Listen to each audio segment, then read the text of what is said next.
Entonces, recibimos y le damos la bienvenida a los participantes y agradecemos el tiempo que se están tomando para ser parte de este tipo de debates. De igual manera, recordar que cada respuesta va a tener un tiempo máximo de 3 minutos, no se podrá alargar y este tiempo va a ser contabilizado pues para que no se extienda. De igual manera, en cuanto al derecho a réplica, se va a tener una extensión de 1 minuto y medio. Y recordar, no hay réplica sobre réplica. Entonces, siendo así, podemos dar inicio con la primera pregunta. Primero que nada, ¿cuál considera que es hoy el mayor fracaso del Estado colombiano y por qué cree que la visión política que usted representa es la suma que, dejando los extremos y dejando los egos a un lado, va a comprometerse con cada uno de nosotros a estar dispuestos a sumar y arreglar esos dos problemas tan fundamentales que son bombas como es la seguridad y la salud en el gobierno de Paloma y Oviedo?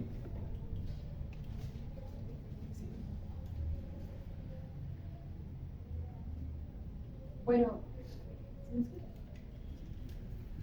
ahora sí. Bueno, yo creo que acá un punto principal que ha sido importante para el programa de gobierno que estamos proponiendo es la desigualdad y la pobreza extrema, el cual son el núcleo de todo el programa de gobierno que propone Iván Cepeda. Para eso Iván Cepeda también ha propuesto 7 programas sociales que son fundamentales.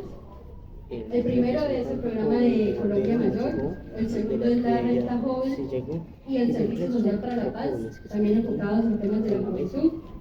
En tercer lugar tenemos la renta ciudadana, en cuarto lugar la renta para personas con discapacidad y el quinto la protección de líderes sociales y protección de las comunidades. Como sexto, el programa de protección de líderes sociales, como sexto, la compra de alimentos de manera directa al campesinado. Esto incluye las asociaciones y las cooperativas. Y en séptimo lugar, una compra de útiles escolares en la ruralidad y personas de la periferia urbana. Estos son, a modo de nombrar, los 7 programas sociales, todos enfocados a combatir la pobreza y la desigualdad social, que para mí es la deuda histórica que tiene Colombia. Muy buenos días para todos, muchas gracias por su asistencia. Y el problema más grave es la desconfianza institucional alimentada por la corrupción y la falta de oportunidades. Sin confianza no hay economía que crezca y paz que crezca. Julio Fajardo lo soluciona porque no representa el desorden actual ni la mano del pasado, ¿sí? Representa la política de resultados transparentes porque gobernamos sin clientelismo para que los recursos públicos vayan a donde formas vías, que es educación, tecnología y la seguridad territorial. Mientras el país pierde el tiempo debatiendo sobre los últimos odios de 20 años en X o Twitter, como se llamaba, el mundo avanza en inteligencia artificial y transición energética, ¿cierto? Necesitamos obsesionarnos, jóvenes, necesitamos obsesionarnos con las competencias del siglo XXI, no con las peleas del siglo XX. Como alcalde de Medellín y gobernador de Antioquia, Fajardo redujo los índices de violencia históricas, invirtiendo el presupuesto en los parques bibliotecas, ¿sí? Y escuelas de calidad de las zonas más vulnerables. Colombia, un dato aquí que le dejo, Colombia ocupa los últimos lugares en la OCDE en las pruebas PISA en ciencias y matemáticas. El problema no es de ideologías, es la calidad de lo que enseñamos.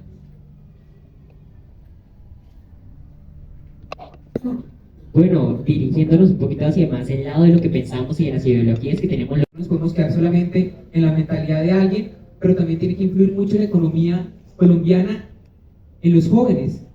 Y ahorita es una realidad actual y que los jóvenes prefieren irse del país, prefieren irse de Colombia, porque acá no encuentran algo, aquí no encuentran, ven que el estudiar no le va a dar, que el trabajar tampoco.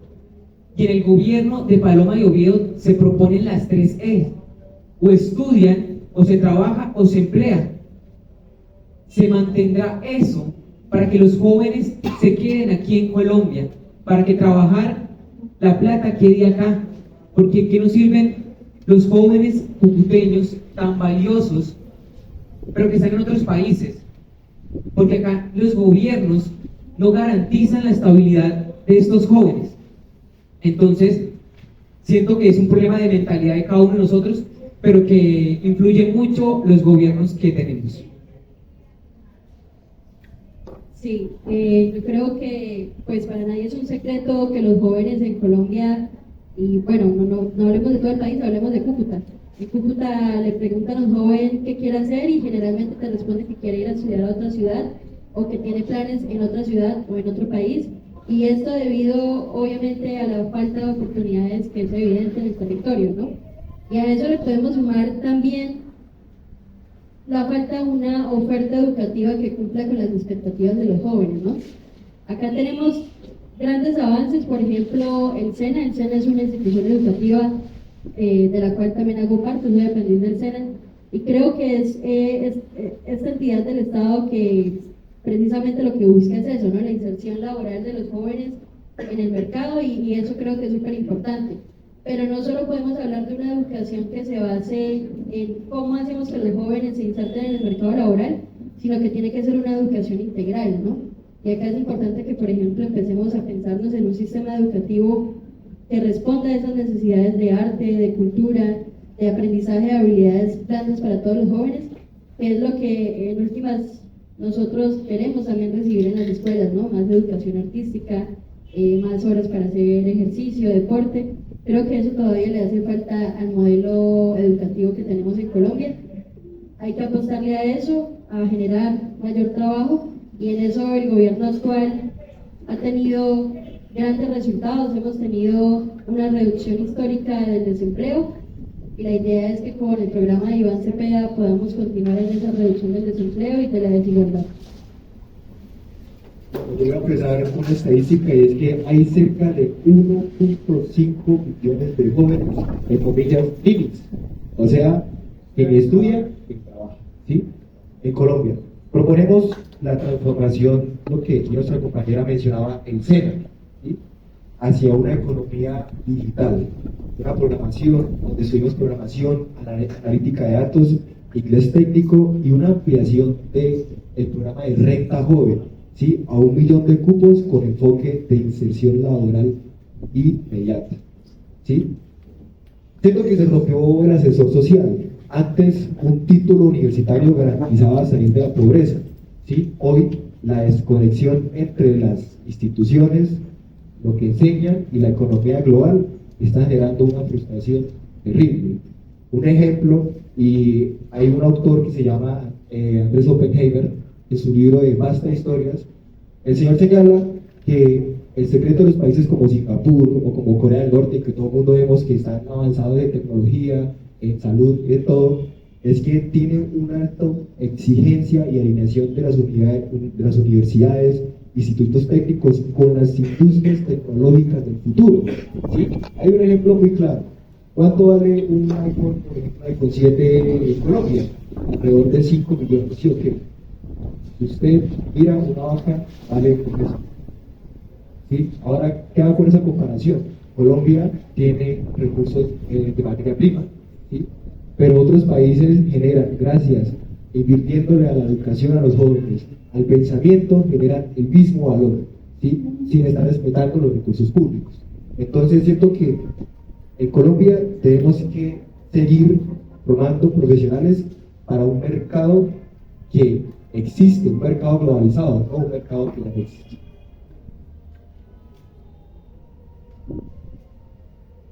Bueno, la verdad es muy cierto que la juventud tiene cierta, como lo mencionaba el representante de Palma Valencia de Oviedo, y también Sergio Fajardo, hay cierta responsabilidad en los jóvenes que no se deciden ni en estudiar ni en trabajar.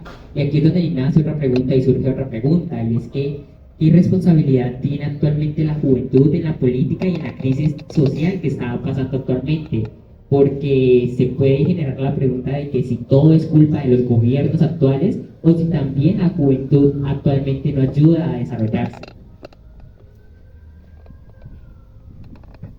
Siento que como jóvenes nos falta apropiarnos de los temas, y él decía algo muy cierto, o sea, nos quedamos muchas veces en echarle la culpa al gobierno, X gobierno, pero muchos jóvenes no nos sumamos, o sea, no nos apropiamos de las realidades que es, y a veces lo vemos como que es ajeno a nosotros, como que esto no va con nosotros, pero nosotros somos responsables del futuro de Colombia. No somos del pasado, pero somos responsables de lo que viene para Colombia, somos responsables de a quiénes vamos a elegir. Somos responsables de eso. Y algo que quería agregar en la pregunta pasada, pero no lo logré, es que los jóvenes en Cúcuta, es una realidad y tengo que decirlo, solo tienen 3 caminos. O tienen un contrato del político de turno, o quieren ser traquetos, estar con negocios de la mafia, o con ser webcam. Es una realidad, suena feo, pero hay que decirlo. Las estadísticas lo dicen y son las únicas 3 salidas que tienen los jóvenes en norte de Santander. Gracias. Sí, yo acá quiero agregar algo muy importante. Iván Cepeda ha hablado de una revolución ética en la cual propone combatir la macrocorrupción, ¿no? La corrupción entendida no como delitos aislados, sino como una gran macrocorrupción, es decir, todo un sistema de personas que están en el poder, que ocupan cargos de poder, que aprovechan eso para saquear el Estado, ¿no? Y se roban los recursos del Estado. Y un gran ejemplo de eso, pues lo tenemos en el mismo gobierno, que es el caso de Olmedo López, ¿no? Entonces, Iván Cepeda, basándose en ese caso y en muchos otros que han empañado la historia de nuestro país, pues ha propuesto precisamente eso, la creación del Sistema Nacional contra la Macrocorrupción. Y quiero tocar ese tema porque el quinto pilar de esa propuesta es la movilización de la sociedad. Esta movilización de la sociedad plantea a la ciudadanía como una ciudadanía vigilante y organizada, con veeduría, con seguimiento y que haga una denuncia responsable, y eso por supuesto que incluye a todos los jóvenes. Entonces imaginémonos una juventud que esté ahí siempre en veeduría, en seguimiento, vigilando qué se hace con los recursos del Estado, ¿no? Yo creo que a eso es a lo que hay que apostarle. Nosotros 3, por ejemplo, hacemos parte de la Plataforma Municipal de Juventud, que fue un logro que se consiguió gracias a la lucha y a la movilización de las juventudes, y creo que eso hay que seguirlo profundizando. Hay que subsanar esas cosas que de pronto no están bien en el sistema de participación juvenil, pero hay que seguir por ese camino, el camino de la participación activa de la juventud. El hecho de que nosotros estemos sentados acá hoy hablando de política no es gratis. Colombia ha tenido una historia de violencia política que nos ha atravesado durante siglos, y creo que estamos empezando a romper eso, ¿no? Seguimos rompiendo eso. Entonces creo que esa sería la apuesta de nosotros hoy como jóvenes, seguir participando, seguir hablando, seguir lo que pensamos desde el respeto siempre. Sí, una responsabilidad de los jóvenes claramente es crear ese conocimiento crítico, ¿sí? Tratar de que cada cosa que pasa en nuestro país y en nuestro municipio, en nuestro departamento, verlos no solamente con visiones de una ideología, sino verlos con crítica, escuchar a cada uno, por ejemplo, acá estamos sentados las 3 personas escuchándolos sin ningún problema, como lo hacen realmente las grandes figuras como congresistas que hacen una revolución allá en el Congreso, todo el mundo pelea con todo el mundo, viendo que el país lo está viendo cómo están creando las leyes, ¿sí? Y quiero empezar que una noticia de hace días, de hace 4 días precisamente, una niña de 16 años llevará el nombre de Colombia a la NASA, ¿sí? Sorprendente, como una niña cucuteña puede llegar a la NASA en un programa que solamente apoya a 50 jóvenes en todo el mundo, ¿sí? ¿Y cómo vemos eso?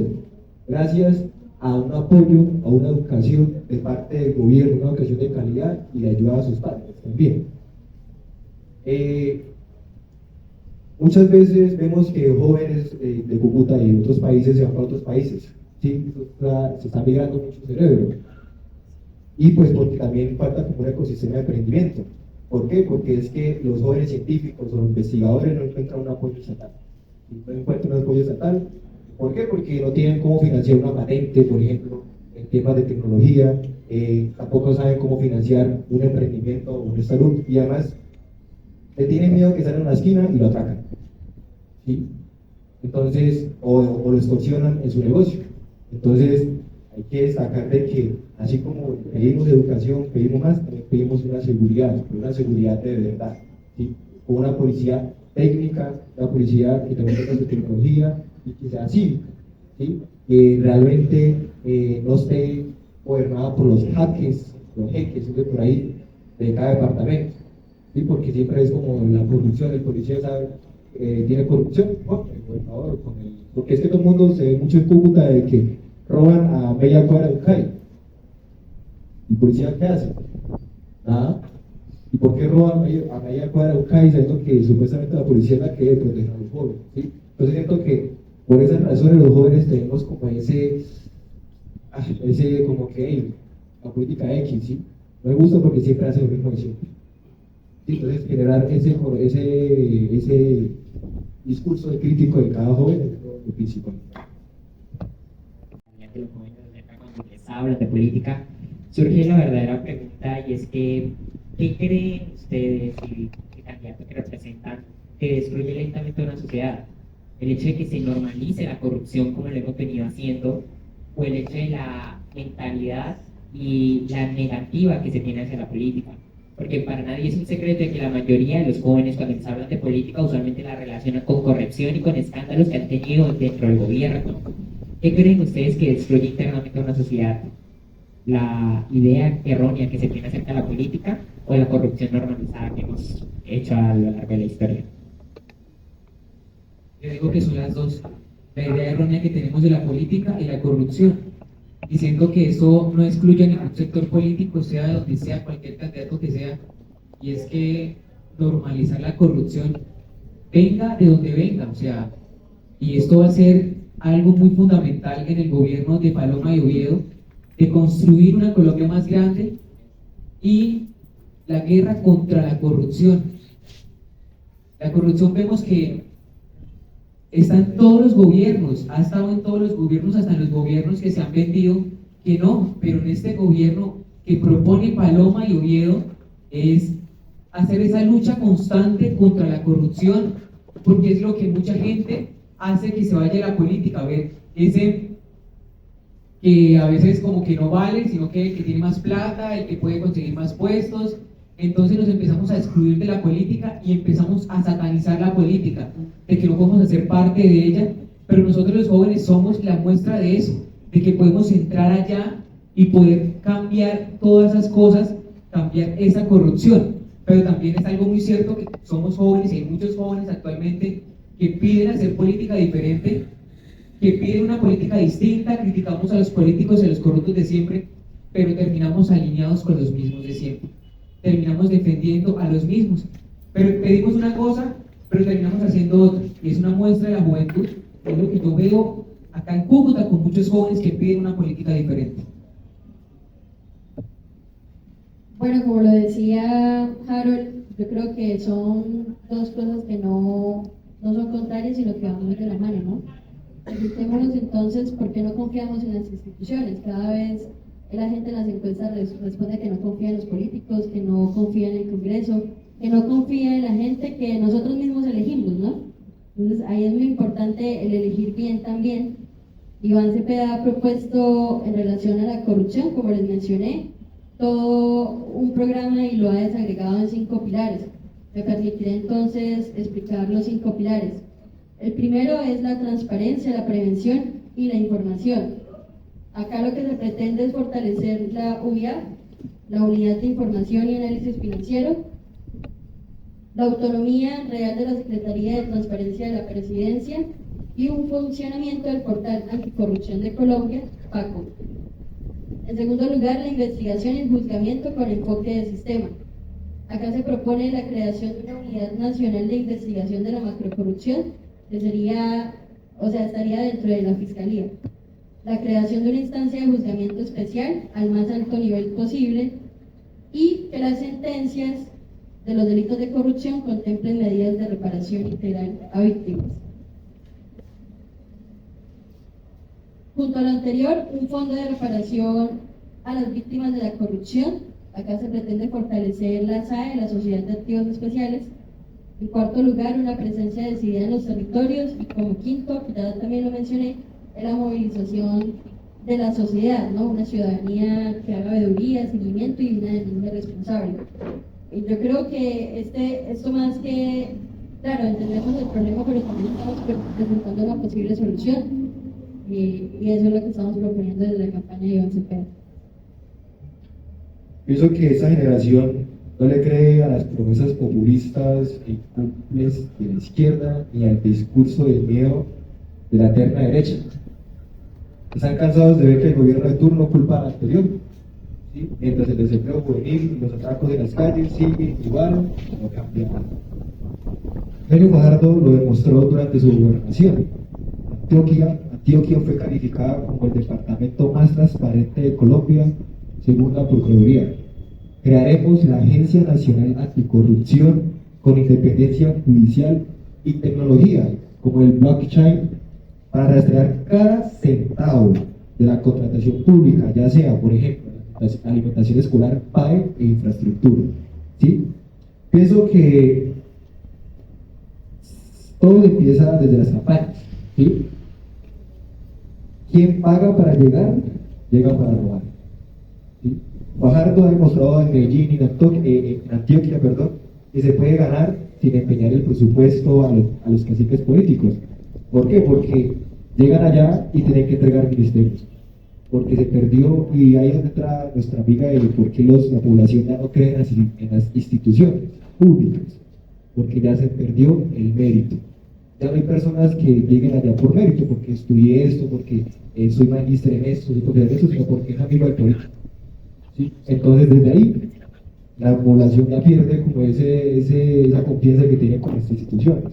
¿Sí? Entonces, siento que eso es primordial para poder ser un servidor público, de tener los méritos para hacerlo.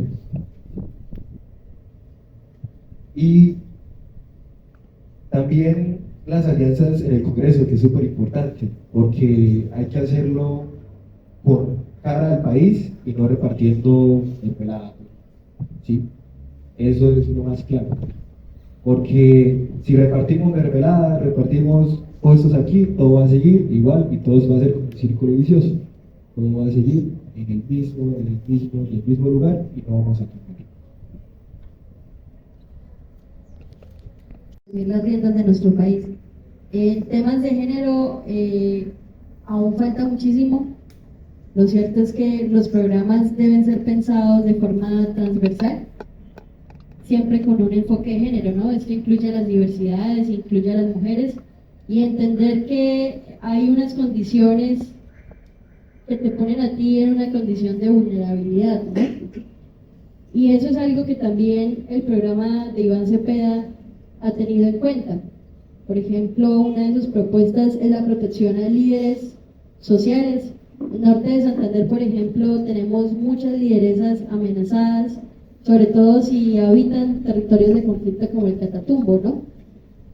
Entonces, más que un sistema de protección de la UNP, lo que se propone es que estas lideresas también pueden recibir un salario mínimo que les permita, al menos, si reciben una amenaza, poder pagar un pasaje para salir del territorio y al menos proteger temporalmente sus vidas.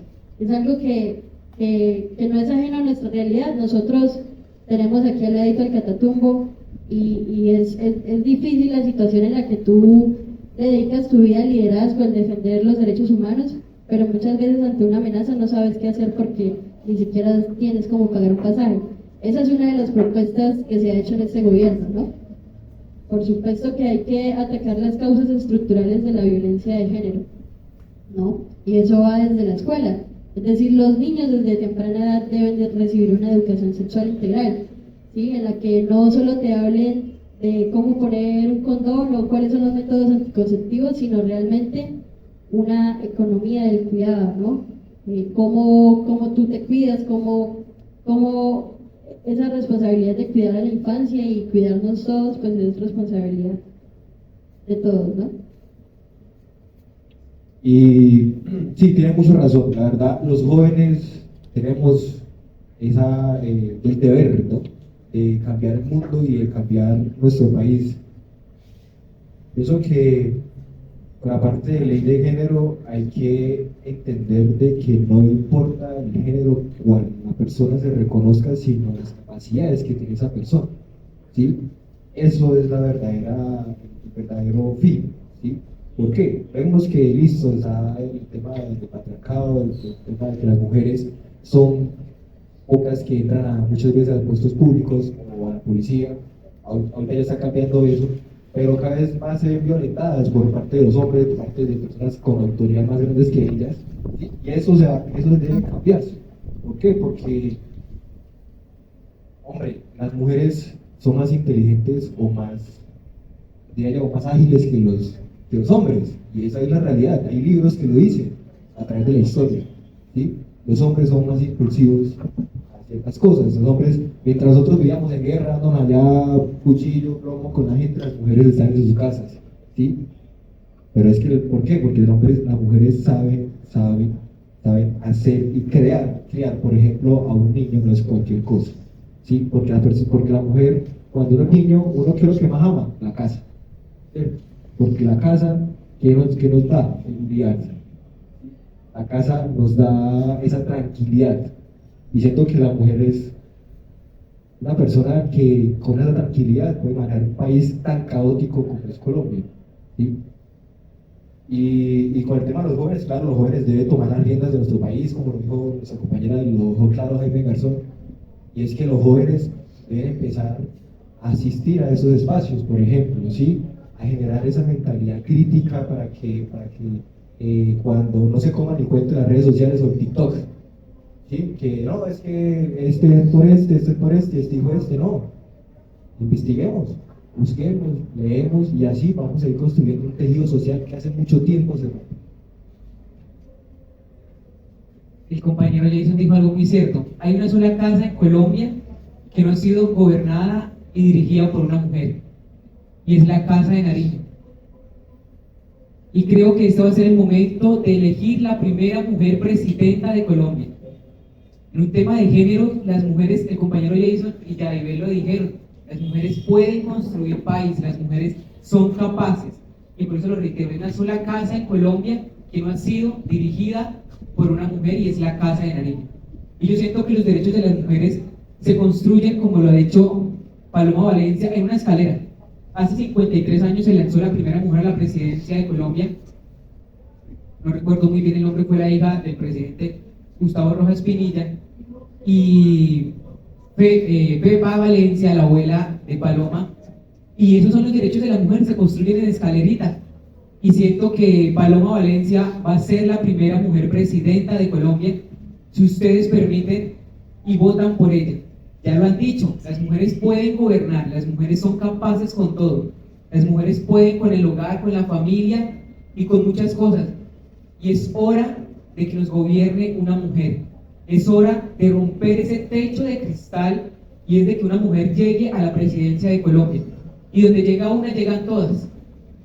Y es algo que también hay que hablar es de los jóvenes. Debemos de asumir las riendas de nuestro país.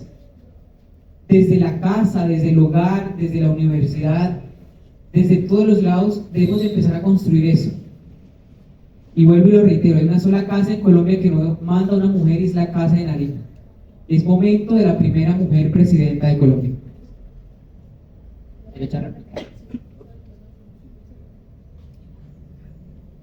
Bueno, gracias Harold por lo que acabas de decir, porque me permite tocar un punto que considero muy importante, y es que el hecho de que Paloma Valencia sea una candidata mujer no significa necesariamente que esté reivindicando las luchas feministas. Por ejemplo, Paloma Valencia ha dicho en reiteradas ocasiones que el feminismo le pertenece a la izquierda y que por tanto ella no se considera feminista, ¿no? Incluso ha estado en contra de debates importantes que se han dado en Colombia respecto a derechos sexuales y reproductivos. Ha sido opositora del aborto, por ejemplo, ¿no? De la despenalización del aborto. Entonces, a mí en lo personal no me identifica como mujer ella, porque lo que creo es que lo que está promoviendo es algo contrario a esas luchas que hemos dado desde el movimiento social. Como te mencioné, el aborto por un lado, y en segundo lugar, la adopción de parejas homoparentales también debe ser un tema que se toque en Colombia, ¿no? Es un tema que debe avanzar, y que tener a una mujer como Paloma en la presidencia lo que haría es impedir que se siga otorgando más derechos a poblaciones que han sido históricamente invisibilizadas, ¿no? Como la población LGBTIQ+. Incluso es muy chistoso ver a Oviedo ahí al lado de ella porque es un hombre gay, ¿no? Se reconoce como un hombre gay y casi que es una burla de su identidad, ¿no? Entonces quería dejar eso por ahí. Yo quería dejar claro, y es que, por ejemplo, la señora Paloma Valencia dice, yo soy la de Uribe. ¿Sí? Entonces, estamos hablando de una mujer independiente, pero sí está hablando que yo soy la de Uribe, una figura de hombre, que prácticamente se entiende que la está como su padrino político, ¿sí? Entonces, el ejemplo más práctico que le pongo a una mujer líder, una mujer que realmente una berraquera, es la senadora, actual senadora Jennifer Pedraza. Una senadora que con sus bases, con su crítica, con su control político, llegó a ser congresista y actualmente pudo ser senadora de la República, sin pagar ni un voto, sin tener partidos políticos, simplemente con esa garantía de que va a llegar al Congreso a legislar por nosotros, por las juventudes, sí, pero no con alguien que llegue y dice yo soy la de Uribe. Eso no era una independencia, sino una dependencia.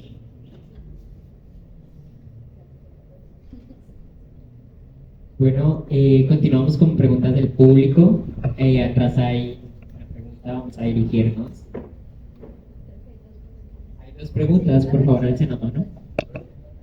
Tres preguntas, ok.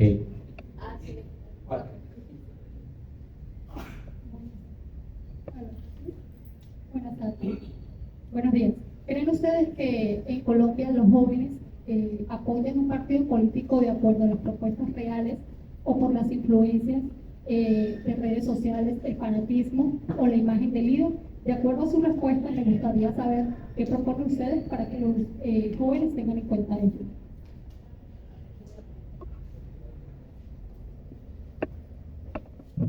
Representante Iván Cepeda.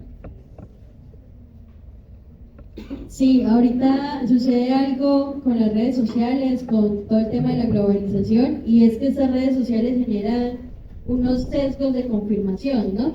Es decir, nosotros entramos a las redes sociales y lo que vemos es de ese contenido y de esas opiniones que a nosotros nos gustan, pero es muy difícil generar debates reales en redes sociales, ¿no? Por lo mismo, porque los algoritmos lo que generan es que nos envían información de lo que nos gusta. Y eso es un problema gravísimo para la democracia actual. Por eso es necesario que se sigan propiciando espacios reales de participación y de diálogo, ¿no? El hecho de que nosotros podamos acá sentarnos a conversar desde posturas diferentes, pero siempre desde el respeto. Entonces yo creo que es necesario salirnos de la discusión y del activismo digital y llegar a otros espacios de incidencia y de participación real, ¿no? No sé si con eso respondo tu pregunta. Sí, las redes sociales tienen algo particular, que es algo como, diré yo, como entre la espada y la pared, ¿no? Tiene un doble filo. Porque hoy vemos que se están construyendo ciudadanos más polarizados y manipulables. Debido, pues, como la compañera acá, los algoritmos que premian el odio y la indignación por encima del argumento técnico. El antídoto contra la manipulación digital es, como ya lo dije en mis intervenciones, el pensamiento crítico. ¿Sí? Necesitamos reforzar las escuelas no para que los niños memoricen capitales, la tabla de multiplicar, sino para que aprendan a verificar fuentes, entender la lógica de los datos y distinguir una noticia falsa de una realidad. Y respondiendo a la pregunta, de parte de la pregunta de la señorita, que si hay jóvenes que realmente siguen o alinean a un partido político, y sí, hay muchos jóvenes, por ejemplo, yo hago parte del partido de Fiel Compromiso, que ahí no me pagan a mí, no me dan un puesto político, nada, pero se alinean a mis valores y lo que realmente es la política en Colombia, una política coherente y transparente. Sí, las redes sociales tienen que ver mucho en el tema político para los jóvenes. En este caso, muchas personas piensan de que porque uno apoya a X candidato es porque alguien dijo como que hágalo o tiene que hacerlo, y no. En este caso yo estoy representando a la candidatura de Paloma de Oviedo, que es la suma del consenso más grande que ha llegado a Colombia, y es por sus convicciones, por su visión de país, que alejándonos de los extremos podemos construir juntos una Colombia más grande, una Colombia donde todos cabemos. Y las redes sociales han influido mucho en la política colombiana, pues ahorita en la revolución digital, y es de que o lavan la cara de algunos candidatos o atacan a otros candidatos. Entonces se ha basado mucho ahorita eso, en que o le limpian la cara a algún candidato por lo que dijo o atacan. Entonces nos quedamos ahí, pero muchos jóvenes también se dejan llevar por eso y no se dedican como a profundizar y a ver como que qué está haciendo verdaderamente este candidato y qué hay detrás de las redes sociales que él se muestra. Siguiente pregunta. Hola chicos, buenos días. Estamos escuchando una narrativa desde hace muchos de la participación de los jóvenes en todos los escenarios, ¿sí? Hemos escuchado a líderes mundiales, es una retórica que yo creo que debe llevarse a la acción, ¿sí? Ustedes empiezan a construir un territorio, un terreno que requiere de más acciones de los jóvenes. Lastimosamente, cuando les digo que todo se convierte en una retórica, es porque hay muchos escenarios donde se invita y es poca la participación, ¿sí? Yo esperaba hoy ver esto acá más lleno de jóvenes que puedan participar y puedan escuchar, poder ayudar a construir una sociedad más íntegra en participación.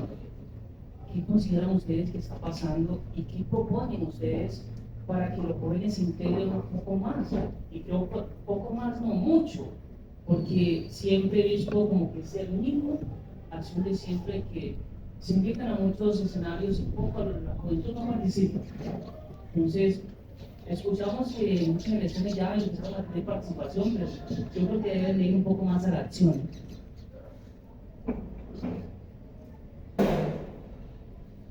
Y es muy cierto, y la verdad es muy triste como joven, pues primero no vino el representante del candidato de Abelardo de la Espriella y de otros candidatos. Raro no es, ya que el candidato no va a debates, pues sería faltaba de que su representante no venga.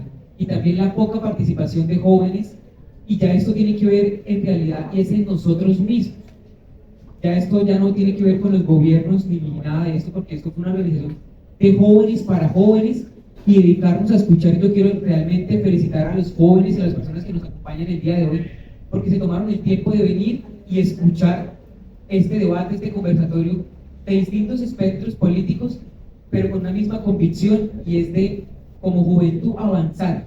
Pero es ese error que estamos cometiendo como jóvenes, y es que nos hacemos el de la vista gorda ante estos espacios que son tan importantes, y espacios como los consejos de juventud, como la plataforma de juventudes y demás espacios, que muchos jóvenes se hacen los que no son con ellos, pero se dedican más a criticar a los gobiernos, pero no asumen la responsabilidad de venir o de ir y de participar de estos espacios de participación juvenil que nos brindan ahorita en Colombia. Creo que muchos de nosotros hemos viajado a otras ciudades, como por ejemplo Medellín, Bogotá, donde los jóvenes tienen una participación muy alta. O sea, ya una plataforma es de muchísimos jóvenes. Entonces, digamos, ¿qué están haciendo ellos a diferencia de nosotros? Y es que allá tiene un sentido de joven apoya joven, ¿cierto?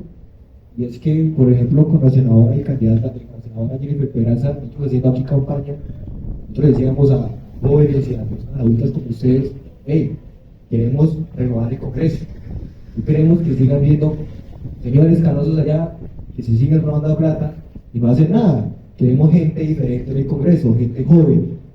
Ay, no, eso no es siempre, que no sé qué. ¿Sí? Entonces, aquí no solamente se construye de jóvenes, se construye desde ustedes también, desde la casa, desde que decirle la participación de la juventud importa. ¿Sí? Decirle como que mamá, mire, o la mamá decir, vea, joven, vaya y participe en las plataformas. ¿Sí? Y también tiene parte muchos de nuestros gobernantes a quien no les importa los temas de juventud. Y podemos ver, por ejemplo, en el municipio de Los Patios no ha arrancado la plataforma de juventud ni siquiera, no hay ninguna actualización, ¿sí? O sea, es muy chistoso, pero es que aquí, por ejemplo, van a hacer una asamblea departamental y la hacen con las uñas, ¿sí? Entonces, no hacen, no dan una convocatoria, pero cuando están en campaña o cuando quieren hacer algo, eso hacen de todo, lo transmiten por todos lados. Esa es la diferencia, de que los jóvenes deben obviamente apropiarse, pero eso viene a ayuda de todos, de un tejido social, que digan, oye, jóvenes, se puede cambiar su comunidad. ¿sí? Eso tiene que ver mucho con nuestro entorno y con la educación también. Bueno, yo quiero responder esto desde una mirada mucho más territorial. Eh, Creo que hay estrategias, ¿no? Para incentivar eso desde temprana edad. Hay colegios en Cúcuta en los que, por ejemplo, se fomenta mucho el debate, ¿no?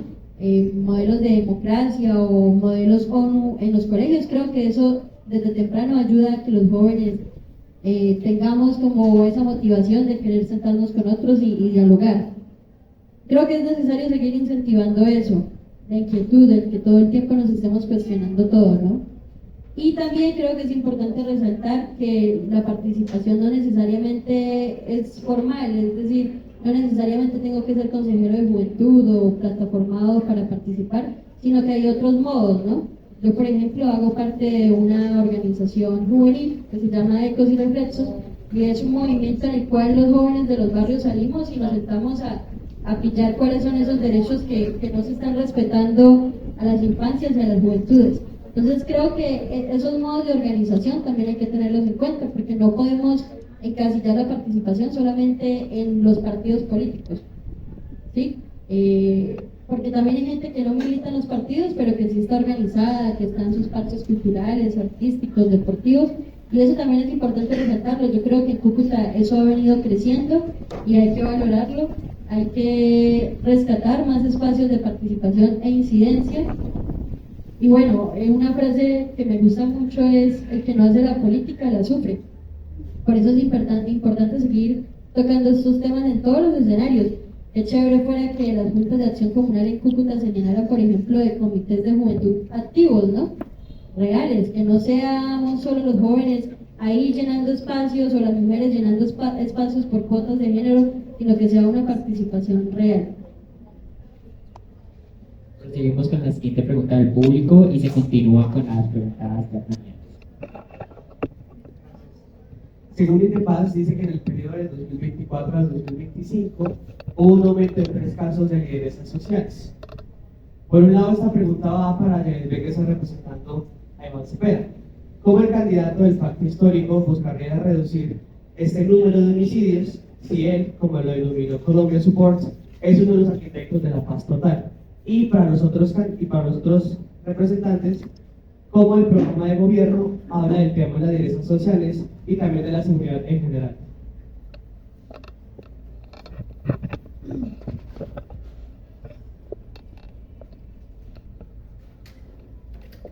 Bueno, como lo mencionaba anteriormente, Harold, gracias por tu pregunta. El quinto programa que se propone de bienestar social es el programa de protección a líderes sociales y protección de las comunidades. Les mencionaba que se propone un salario vital para lideresas y líderes sociales que están en condiciones de vulnerabilidad o de amenaza mayor. Mencionaba por ahí el Catatumbo, que es el ejemplo más cercano que tenemos. Que además, como les mencionaba, permite romper algunas barreras que ya tienen los líderes sociales, ¿no? Es decir, a ti te pueden llegar muchas amenazas, pero todo el proceso burocrático que tienes que pasar para que te asignen un esquema de seguridad es complejo, ¿cierto? Y eso no necesariamente garantiza que tú te sientas segura porque, pues hombre, lo vimos hace poco, asesinaron a un líder del pacto histórico en una camioneta en el Catatumbo, ¿cierto? Vía Ocaña Ábrego. Tenía un esquema de seguridad fuerte y aún así lo asesinaron, a él y a 5 personas más. Entonces es un tema fuerte, en particular me genera también cierta sensibilidad, porque nosotros también estamos ahí, las juventudes del pacto histórico estamos muy ahí en el movimiento social, en otros parches, y es complejo que te sientas inseguro por el hecho de ser líder, ¿no? Entonces creo que blindar a los líderes sociales de esas ganancias económicas es algo que se debe hacer, que es necesario. Como te mencionaba, muchas veces si te amenazan en el territorio no tienes cómo salir.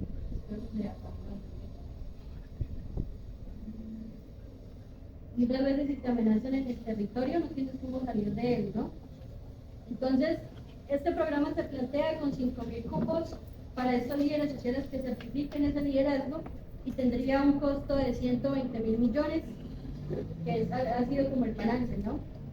Pero además se plantea que los líderes no sean solo protegidos, sino que puedan trabajar en pro de las comunidades, en proyectos de infraestructura y demás.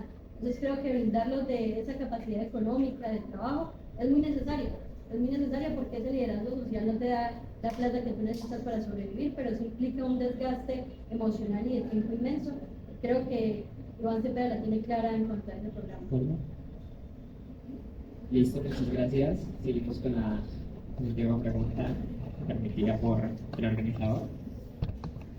Bueno, buenas tardes para los presentes y para los representantes de cada candidato. Yo quiero hacer una pregunta, pues específicamente para la representante de Iván Cepeda. En este caso, pues quisiera preguntarle que el candidato, en este caso, si llega a ser presidente, ¿cómo afrontaría el tema de violencia o de seguridad que se está Bueno, el tema de violencia que se está presentando en Colombia, teniendo en cuenta de que claramente cuando Petro en su campaña afirmaba de que a 3 meses de su gobierno el ELN prácticamente desaparecería, y pues como vemos no desapareció y aún así se extendió y sigue haciendo prácticamente asesinatos y homicidios, no solo contra personas, sino contra líderes sociales. Quisiera saber pues cómo Cepeda combatiría esto, ya cuando prácticamente digamos que el salario mínimo sí lo aumentó, pero a mí ¿qué me sirve como joven ganar más plata y que me maten antes de los 40? Entonces pues quería preguntar eso.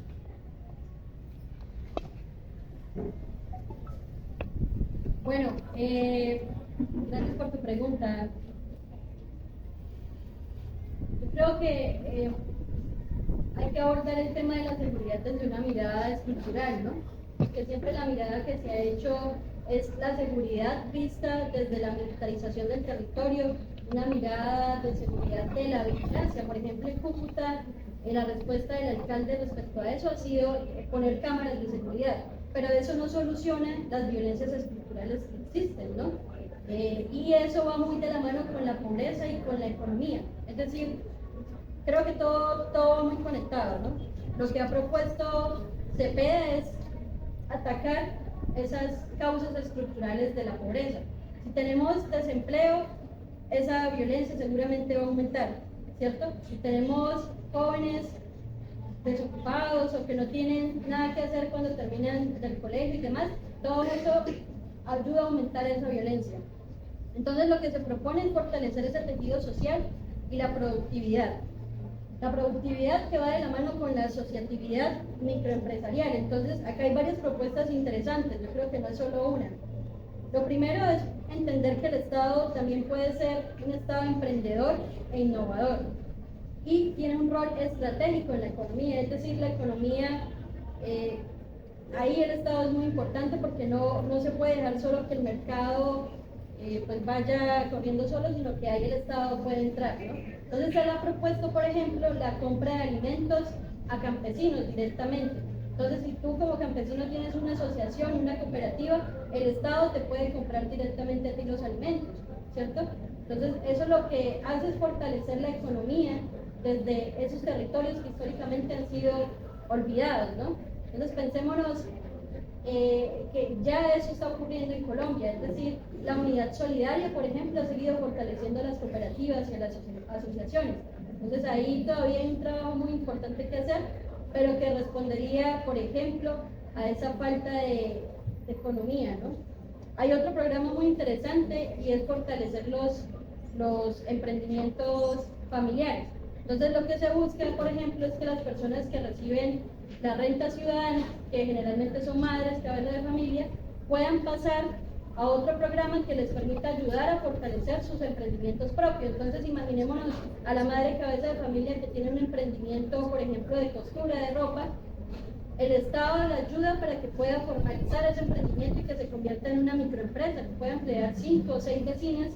Y creo que eso, en últimas, lo que ayuda es a fortalecer ese tejido social, que no se desprende de las causas estructurales de la violencia. Entonces, creo que es una mirada diferente, no es la mirada tradicional, clásica de la seguridad, de si aumento el pie de fuerza, entonces voy a tener más seguridad. No funcionaba. En Colombia ese modelo no ha funcionado y la idea es seguir trabajando en eliminar esas causas estructurales de conflicto. Perfecto, muchísimas gracias. Tenemos las preguntas ya estructuradas para quizás ciertas respuestas que se... Sí, eso. Entonces, Hoy, primero, vamos a tener un derecho a réplica debido a que el representante de la candidatura de Paloma Valencia y Juan Daniel Oviedo se vio afectado, mencionado en la respuesta dada por la representante de Iván Cepeda. No, de ninguna manera me había prestado. Pues es que ¿de qué me sirve a mí como campesino y que el gobierno me compre a mí si esto hoy en el 2026 van más de 54 líderes sociales asesinados? O sea, ¿de qué me sirve a mí que el gobierno me compre a mí los alimentos si al día siguiente me van a venir a matar? O sea, hay que poner pie de fuerza y créame que sí, en el gobierno de Paloma y Oviedo se va a garantizar el manejo de la seguridad. No es llegar y asesinar a todo el mundo, no, pero sí aumentar ese pie de fuerza, poner más tecnología, más vigilancia. Usted lo comparaba con la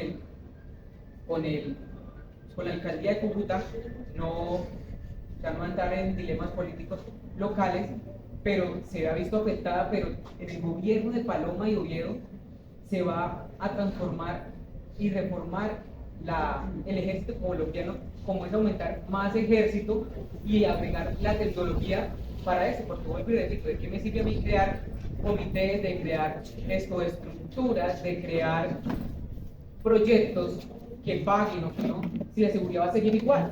O sea, y esto no es para nadie un secreto de que el presidente Gustavo Petro le diga a la fiscal general de la Nación de que suspenda órdenes de capturas a cabecillas máximos. ¿De qué me sirve eso? O como que el que asesinó a Miguel Uribe Turbay haya sido un joven que pertenece al gobierno Petro, que es un gestor de paz. Siento que ha sido un fracaso total para eso. réplica, pero pues voy a responder, es que mi compañero hizo una pregunta directamente a ellos, no lo decir. Entonces yo voy a responder la pregunta del parcero, y es que la seguridad democrática de Fajardo quiere implementar es ley y orden de justicia social, ¿sí? No respaldamos una paz total, ya eso es ingenuo, ya eso se ha visto que había líderes criminales para elegir, pero tampoco creemos que los problemas sociales se solucionan a punta de plomo y ¿sí?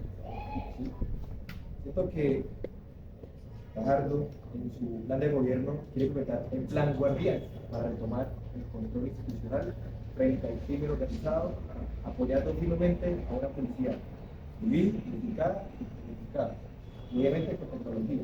Pero detrás de eso, tenemos que recuperar territorios abandonados, no simplemente como la punta de conseguir plomos, sino detrás crear escuelas, ¿sí? Formación de cultura, arte, educación, tecnología. Porque vemos hoy en día de que se mete el ejército para el Catatumbo, están promoviendo el mundo, pero ¿dónde están las escuelas? ¿Las arreglan? No. ¿Sí? ¿Dónde están las casas de arte? ¿Sí? Solamente manda el ejército. ¿Dónde están los psicólogos? ¿Dónde están el resto de instituciones que deberían estar?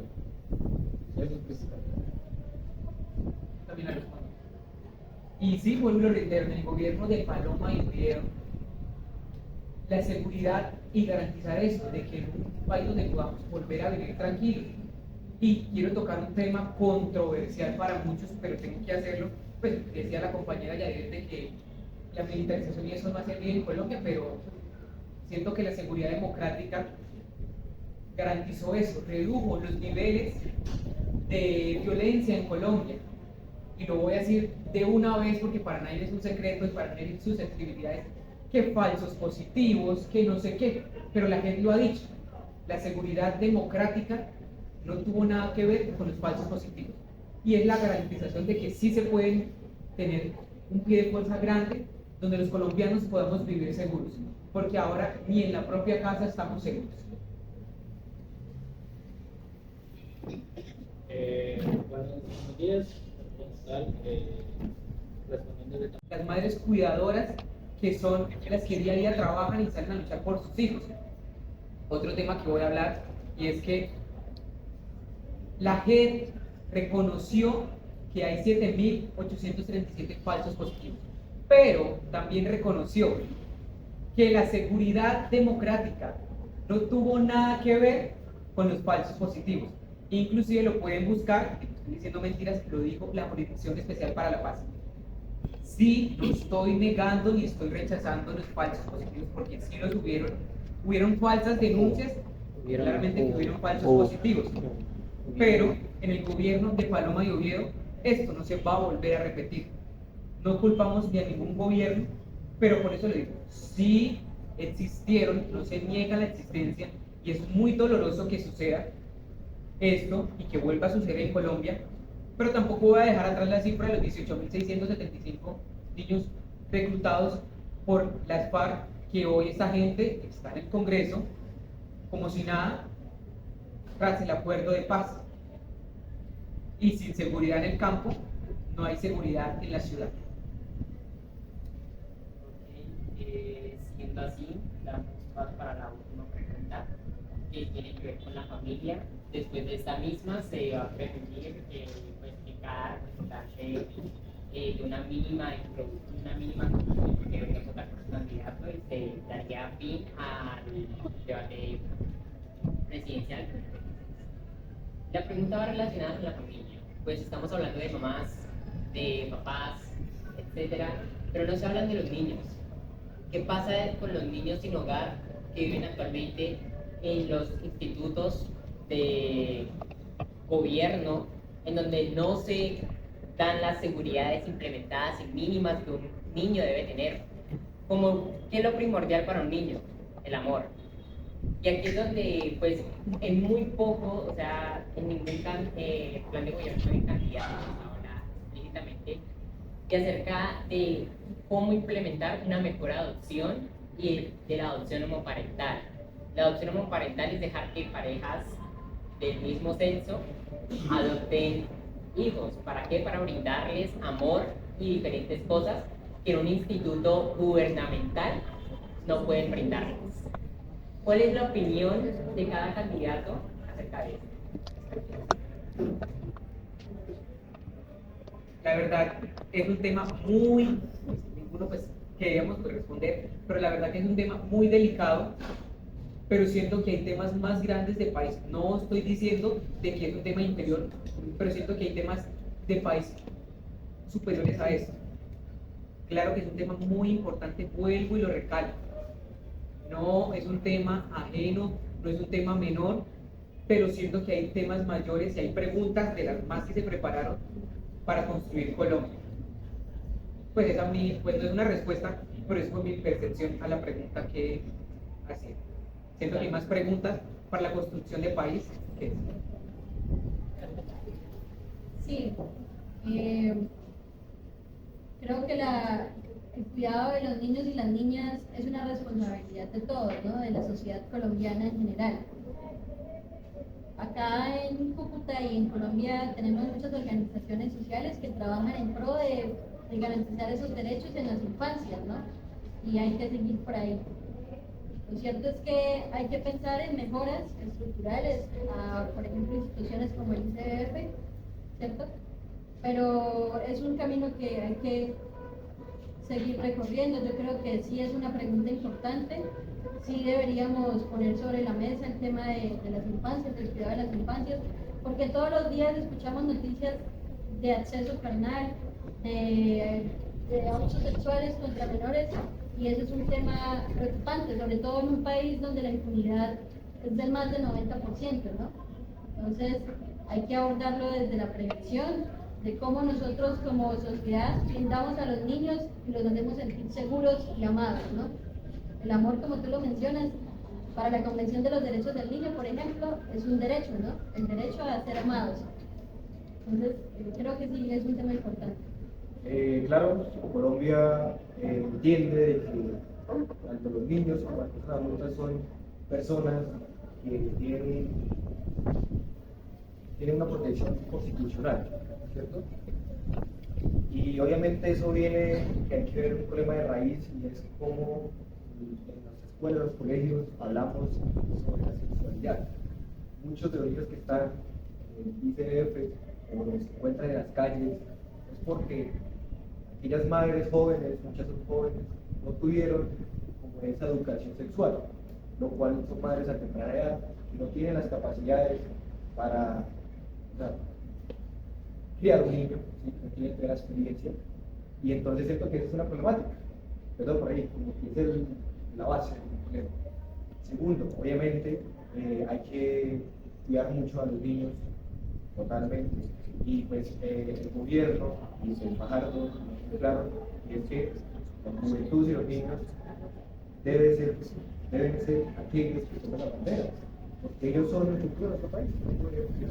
Y como tú dices, el amor se lo puede dar cualquier persona, sea o sea, sean parejas del mismo sexo, no, ¿sí? Siempre y cuando haya respeto y los valores que se implementan en ellos sean correctos, no hay ningún inconveniente. Yo creo que podemos empezar con la conclusión de que cada candidato diga por qué deberían votar y... ¿Tengo que terminar? Claro, como ya va a terminar, muchachos. La pregunta va para cada uno de ustedes, ya en la parte de terminar. ¿Por qué votar por su candidato, por Fajardo, si la gente en Colombia lo ha tenido como un tibio? Han hablado desde ese término que no es una persona que si llega a la presidencia tomaría buenas decisiones. Por ese lado. Por otro lado, ¿por qué votar por Iván Cepeda si en Colombia lo han tenido como un guerrillero que es el acaparador de la FARC? ¿Sí? ¿Y por qué votar por Paloma como se dice, una mujer nueva en el Congreso, perdón, en la Casa de Nariño? Pero ¿por qué votar por ella si en 60 años la derecha no cambió el país, lo va a venir a cambiar en 4 años? Es lo que se dice en el libro. Sí, eso, pues empezando, Colombia se encuentra en una encrucijada entre el miedo del pasado y el desorden institucional del presente. La visión que represento, inspirada en las acciones comprobadas por Sergio Fajardo, demuestra que existe un camino diferente, un camino de la decencia, de la educación y del orden técnico.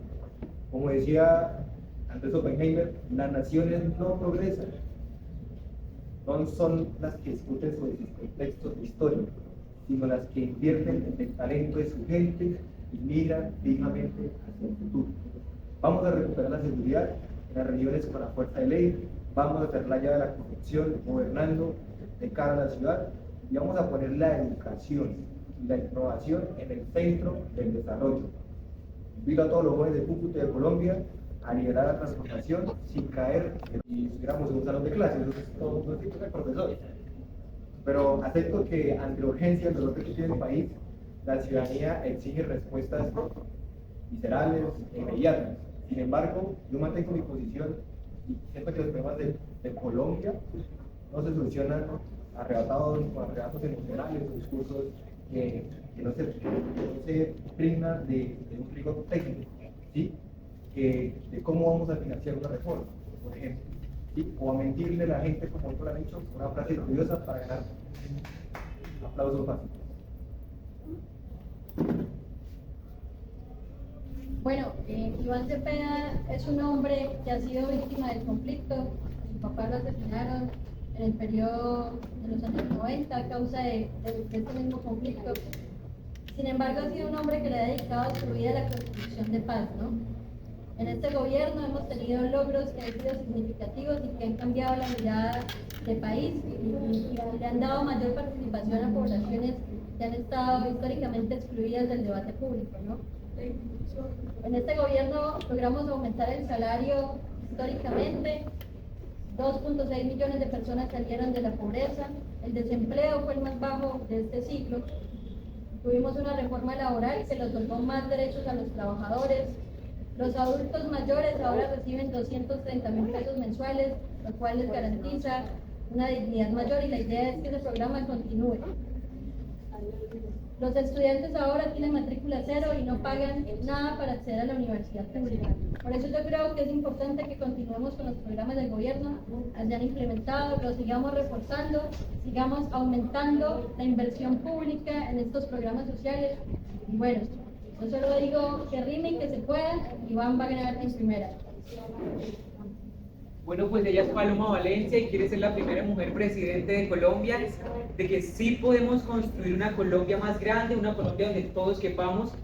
Ella es Paloma Valencia, una mujer, es la de siempre. Ella es mujer la de siempre, la que siempre ha estado en el Congreso, la que siempre ha dado las batallas más grandes en Colombia, como el Voto al No.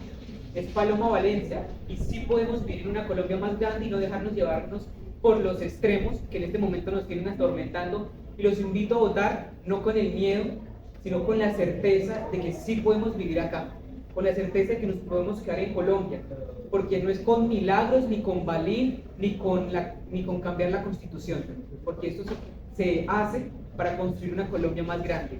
Es Paloma Valencia y Juan Daniel Oviedo y los invito a votar este 31 de mayo por la dupla y por el consenso más grande que ha tenido Colombia. Listo, siendo así, muchísimas gracias a todos por tomarse el tiempo de venir y a voluntariados y representantes por también estudiar todo eso para tratar de resolver preguntas e informar.